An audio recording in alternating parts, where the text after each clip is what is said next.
Do you guys like fantasy themes and stories? Have you maybe tried a bit of science fiction recently?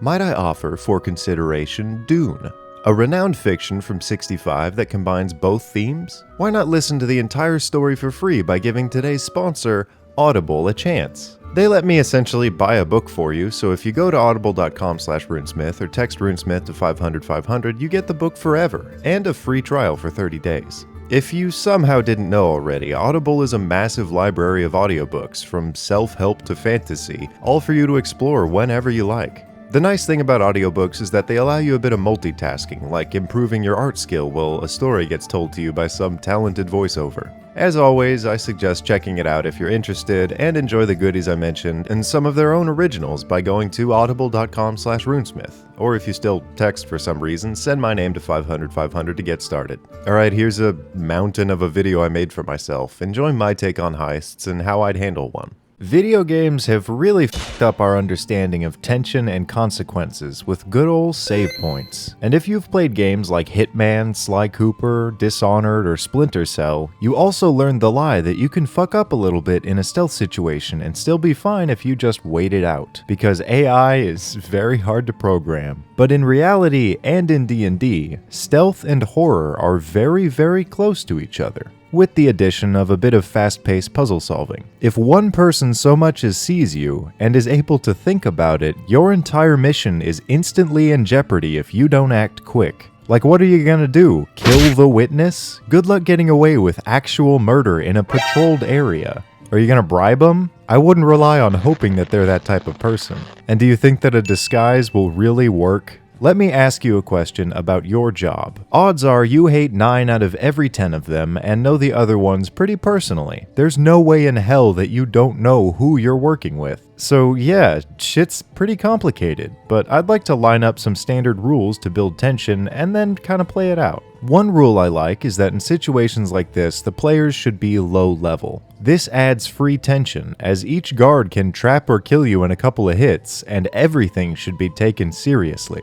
All the aforementioned games, especially Sly Cooper, have a great structure for how a heist is actually done. It falls into stages, which would be the planning stage, the execution, the complication, the resolution, and the escape. The most important parts of the heist are actually the planning and the escape, which are complex and difficult in their own right. To flesh out a heist, the first thing we need is obviously the motive. The reason that we're playing the game. Be it a MacGuffin, hostages, wealth and security, information gathering, an assassination, or the Pikachu Illustrator promo card, whatever gives the team a reason to work together is going to be an effective motive. I'll pull the hostage card for now. Then we need to build the opposition, the defenses and their weaknesses. A few locations I could go with are a military base, a research lab, a prison, a museum, a boat, a castle, a 7-Eleven, the first mission from Hitman but with even less direction somehow, my own nightmares, or the movie The Labyrinth. I'm gonna go with a human-guarded location, as I think the cliché of a prison works as the best example. So the threat will be human guards, watchtowers, other prisoners, and a warden forged. In order to make the weaknesses, the same way that stealth movies build their teams, we look at the player character's strengths, weaknesses, and spells. Then we just reverse engineer. I'm going to somewhat cheat because I'm making a video and not a campaign, and grab some spells and class abilities. I'll pick Wild Shape, Sleep, Silence, Thieves' Cant, and Danger Sense. So the opportunities and weaknesses, in order, will be sewers and ventilation networks, a pair of guards with no opening in their shift, a blaring alarm that triggers 120 feet away if a high DC but obvious trigger goes off, another prisoner with valuable information about the layout, and a deadly trap near the end that the barbarian will likely trigger if we get there. Now randomly generate, steal, or draw up a map. Place the goal of the adventure somewhere inside and throw down variations of the traps, hurdles, and guards along the way. Now that we've got it all set up, the players need information and a plan before they charge in, and of course a way to get it. How they acquire this information is up to them, but make sure that they know how to plan or they will fail. Without fail. But it really is your job to help guide them a little bit.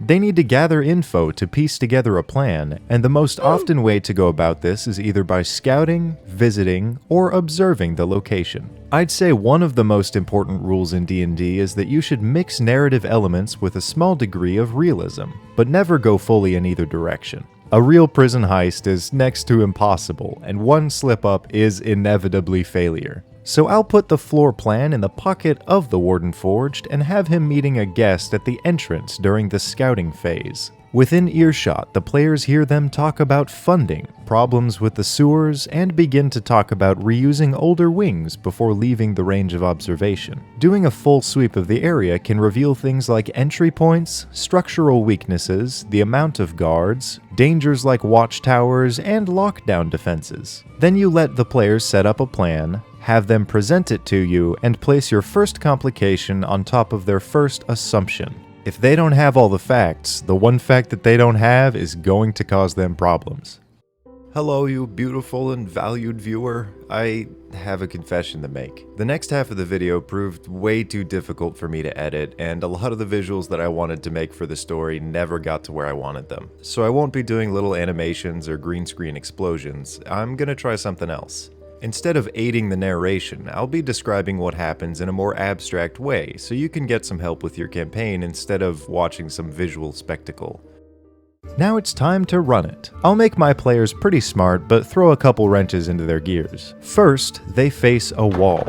Right here is the furthest from the watchtowers, which means that the prison has to compensate with guards. Under the veil of night, the druid diverts attention without suspicion by becoming a very annoying rat, with false life to take a hit and not have to revert. Giving his team about one round before he has to hide, they scale the wall with a rope ladder and use illusion magic between passing guards in the yard to create common storage crates that are already there. But at this point, they simply aren't fast enough, and one guard finishes a full turn before noticing a slight shift in the volume from box stack to box stack. He calls an ally, and things get tense. Now, as aided protection provided by the players, they were smart enough to swap their box with an existing supply crate. And the suspecting guard gets gaslit by his ally simply saying that he's on edge. The illusion doesn't have to beat the guard's investigation check because they're looking at the wrong box altogether. The guard's conversation goes on for a painstaking 6 minutes, endangering the spell's duration and escalating tension before allowing the party to continue.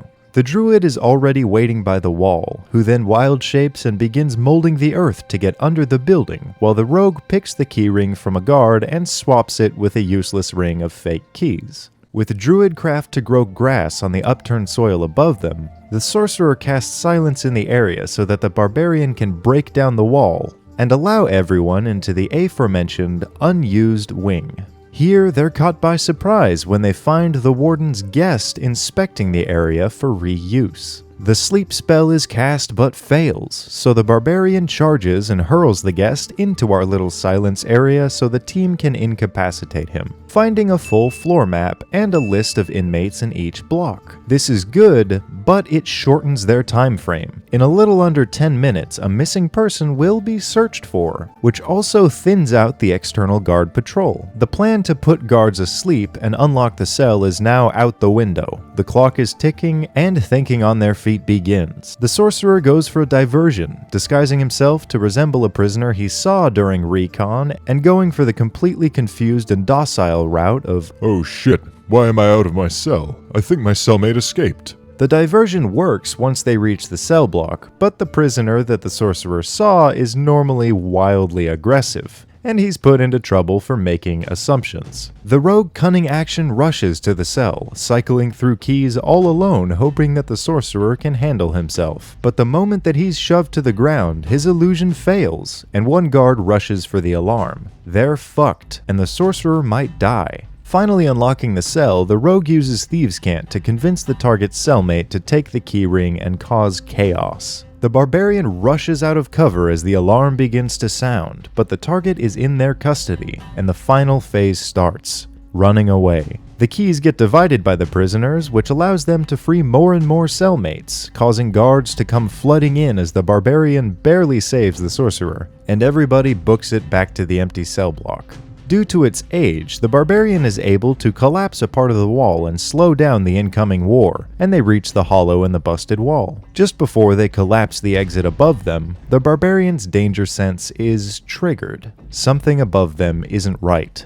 They didn't move the supply crate back, and 4 guards are currently searching the area. After a lightning-fast delegation, the druid grabs the guest and emerges with the sleeping hostage, moving along the wall while distracting the guards with threats. With his last spell slot, the sorcerer casts darkness on the area that the druid is in as he wild shapes into a snake to reach the party while the guards search this darkness for the hostage. Throwing up the rope ladder while the alarm blares, under the fire of the other 2 guards, they reach the top of the wall with several crossbow injuries. The wall is empty, luckily due to the prison break internally happening, so they give the target a health potion before scaling down and escaping. Without leaving a route for the guards to follow them and escaping through the back of the prison, they make it out with enough time to hide, and all of them are half dead. Shit's tense, but it's really fun in my opinion. Usually, the party will only take damage if they act on assumptions, and are always rewarded for their quick thinking. So try it out, and let me know what you think. Here's some names.